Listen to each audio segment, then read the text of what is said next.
kaugalian na yon ay magpapaliit sa kanila at dadalhin sila sa bilis ng mga patay. Oh yes! Oh yun! Mapupunta sila sa kasamahan nila o mga makasama nilang patay, unaware.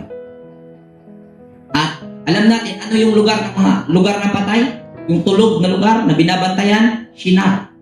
At anong itinatag na kaharian doon? Babil. At sino ang hari doon? Nimrod. Yes. What ay mahimo?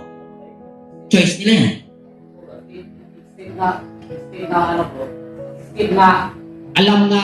May alam na sa pagmamahal ng Elohim, tapos dahil yung may ulo ba, imbis na tutungo sa ma-open yung mind mo ba, maging conscious ka, ikaw pa yung gumawang hadlang.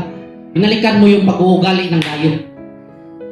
Kaya ng mga Israelite noon, nang inilabas sila sa Ehipto at pumunta sa wilderness, likramador. Kung pansin nyo, yung klaseng pag-uugali na ganun, ay hindi po yung pag-uugali ng lumad na Hebro. Kasi yung mga kaninunuan natin, hindi po yan likramador. Kung ano ang inuutos ng Ama, sinusunod yan, gaya ni Abraham. Kaya, itong descendant ni Piling, isumary ko na lang dahil napakaraming pangalan nito. Tumutukoy ito sa isang taong nakasumpong na sa katotohanan.